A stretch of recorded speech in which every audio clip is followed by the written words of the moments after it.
Sisimula tayo dun sa pinakamababa. Hanggat maaari, ipinapakita natin sa ating mga ka-newbie yung content natin sa perspective ng isang newbie. Hindi porke pinalipad mo yung ibon mo isang oras na agad ng liparan. Hindi ganun.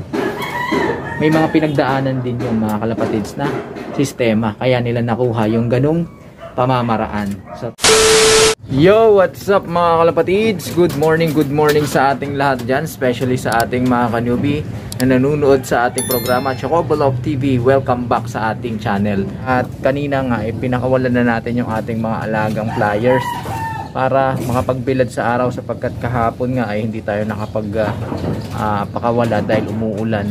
So yung ronda nila ay paputol-putol kasi nga paputol-putol din yung buhos ng ulan. Hindi na natin sila pinilit dahil syempre mababasa din tayo sa ulan pagka tayo nag-abang doon at nagpa-force fly.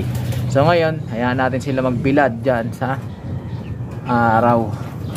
At mamaya-maya, antabayan na natin pagka lumipad sila ay uurasan natin sapagkat tuloy-tuloy ang ating training sa kanila dito sa pagpapalipad or low flying dito sa ating baratang kulungan. Abangan natin yung kanilang performance ngayong araw ng kanilang training. Samantala, andito tayo sa ating flyer slope. Ito yung ating inakay na naglulugon, gift bird sa atin ng ating isang tropa. Nilagay na natin dito sa ating flyer slope. Nilipat ko na dito kasi naabot siya ng pusa doon, nakikipagpatintero siya. Bagamat di siya naabot, na-stress, kawawa. May umaakit kasing pusa dito sa ating kulungan tuwing gabi.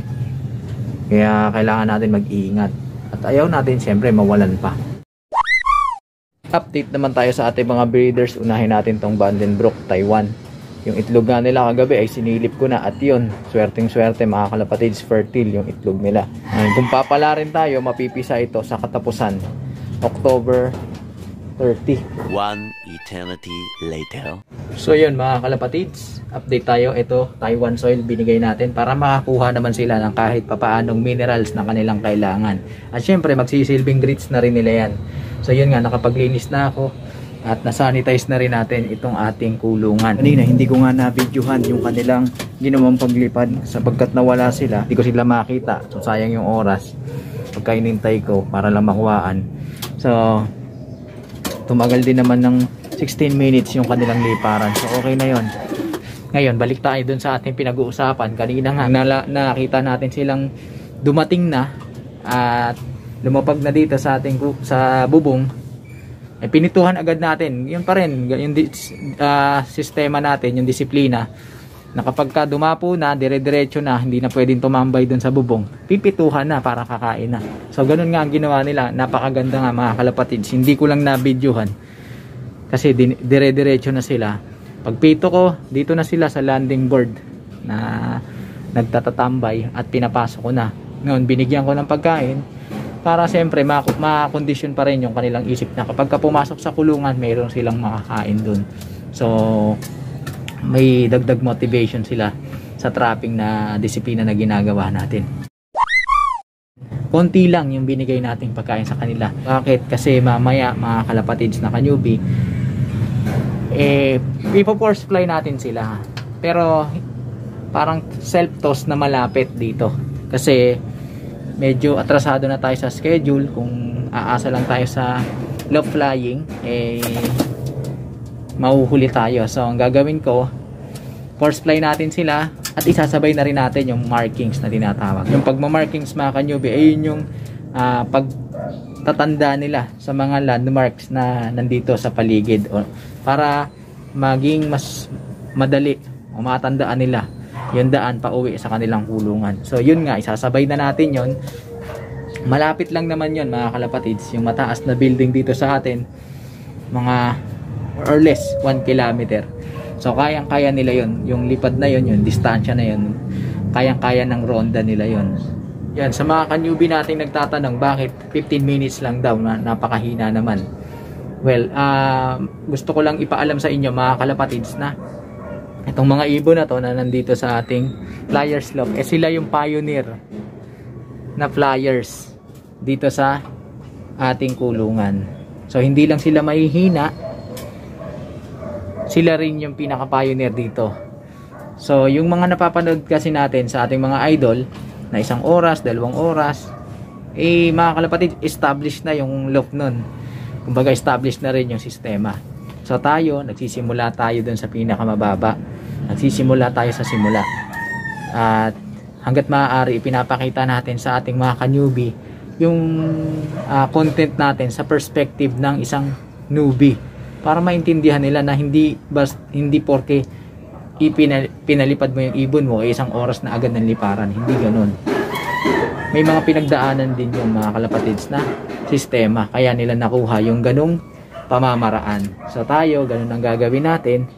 Unang-una, pinapalakas natin yung baga nila habang dinidisiplina natin sila, kasi yung tinitignan ko mga kalapatids, hindi lang yung sa ibon. Ang tinitignan ko, kasi nag-i-establish pa tayo ng sistema at kultura dito sa ating flyers loop. Kailangan disiplinado, masipag lumipad. Dahil kapag mahina sila sa liparan at walang disiplina, iyon yung mamanahin o iyon yung susundin. Iyon yung gagayahin ng mga panibagong papisa nating mga YB at yung mga iba pang titira dito sa flyers loop. So kailangan establish natin yung sistema natin na disiplinado sila sa trapping at masisipag lumipad. Pag masisipag lumipad, nalakas yung stamina nun. So yun ang ating gustong gawin, at hindi tayo masyadong nagre-rely pa muna sa mga supplement mga kalapatids. Hindi natin sinasabi na hindi maganda ang supplement. Okay yan mga kalapatids, kaya lang kasi depende kasi yan sa sitwasyon ng budget natin. May mga ilan sa atin kayang-kaya yon, walang problema. Meron din namang ilan sa atin na hindi kaya. So wag nyong i-stressin yung sarili nyo kung hindi nyo kaya yung mga supplement na nakikita nyong ginagamit ng iba para sa ganito, para lumakas yung ibon sa liparan. Marami tayong pamamaraan. Merong organic, merong herbal. Ayan, gamit lang natin electrolytes, tapos yung oregano, tapos may probiotics, yun lang. Tsaka dito lang naman yan, malalapit pa lang naman, kayang-kaya na yan. Ngayon, gusto rin natin makita yung kanilang natural na lakas at potensyal.